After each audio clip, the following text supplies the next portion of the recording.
बाल विकास एवं शिक्षा शास्त्र से संबंधित प्रश्न। किसने सबसे पहले बुद्धि परीक्षण का निर्माण किया? आंसर ए, एल्फ्रेड बी ने।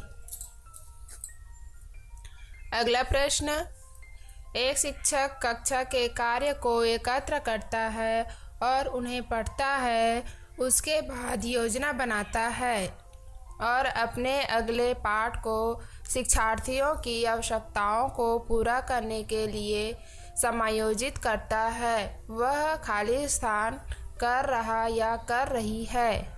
आंसर बी, सिखाने के लिए आकलन। अगला प्रश्न, कक्षा कक्ष में जेंडर विभेद। आंसर ए, शिक्षार्थियों को हंसमुख प्रयासों अथवा निष्पादन का कारण बन सकता है। अगला प्रश्न, ध्वनि संबंधी जागरूकता निम्नलिखित में से किस क्षमता से संबंधित है? आंसर डी, ध्वनि संचारण पर चिंतन करना व उसमें हेरफेर करना। अगला प्रश्न, प्रकृति पोषण विवाद निम्नलिखित में से किससे संबंधित है?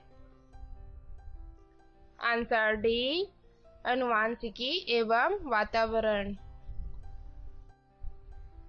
अगला प्रश्न, मानव विकास खाली स्थान है? आंसर सी, मात्रात्मक और गुणवत्तक दोनों। अगला प्रश्न, निम्न में से कौन सा समाजीकरण की निष्क्रिय एजेंसी है? आंसर सी, सार्वजनिक पुस्तकालय। अगला प्रश्न, संज्ञानात्मक विकास निम्न में से किसके द्वारा समर्थित होता है? आंसर बी, एक समृद्ध और विविधतापूर्ण वातावरण उपलब्ध कराना।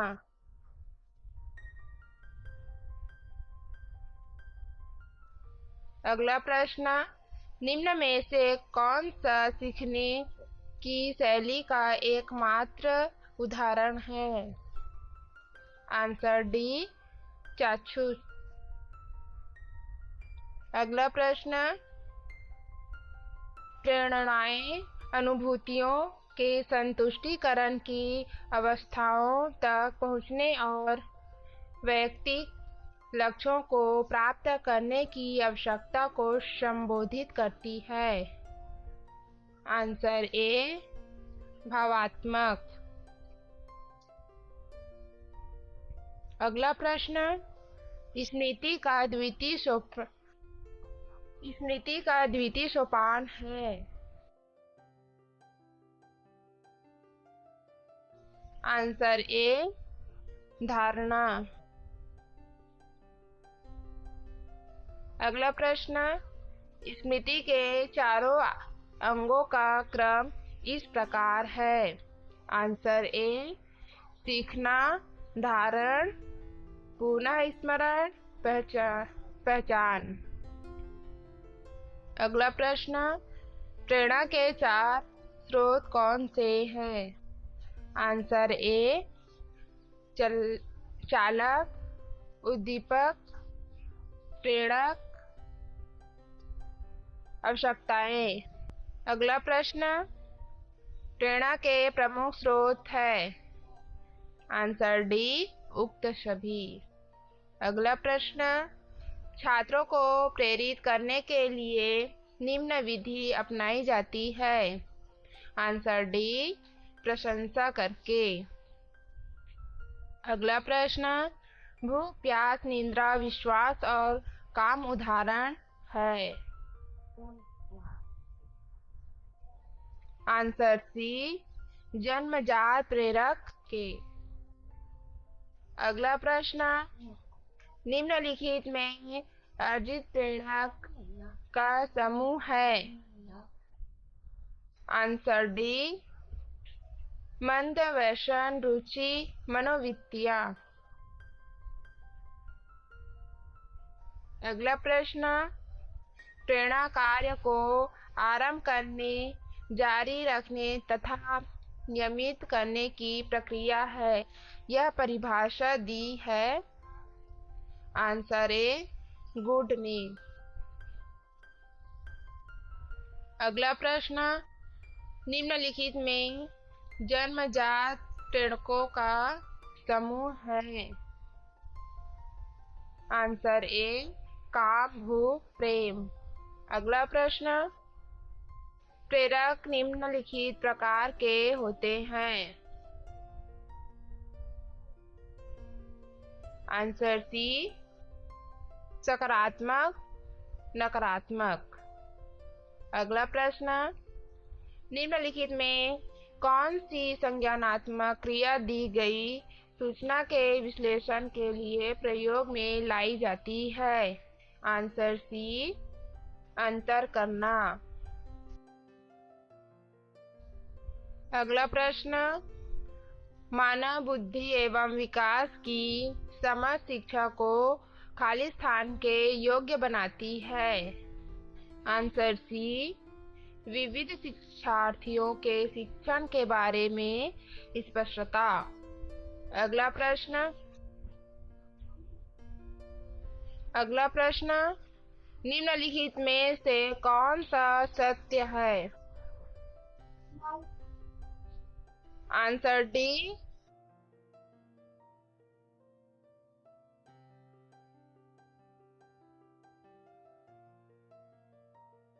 आंसर डी खेलना संज्ञा और सामाजिक दक्षता के लिए सार्थक है।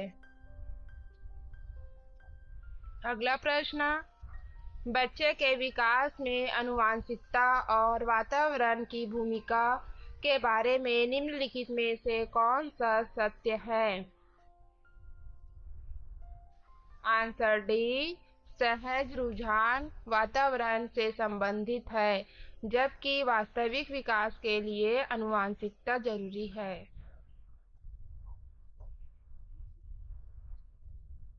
अगला प्रश्न सामाजिकरण है।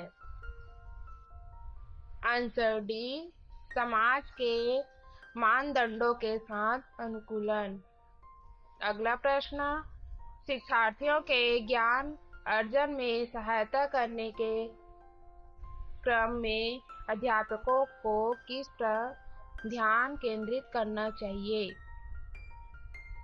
आंसर डी शिक्षार्थी के द्वारा अधिगम की अवधारणाओं में कुशलता प्राप्त करना। अगला प्रश्न अध्यापिका ने ध्यान दिया कि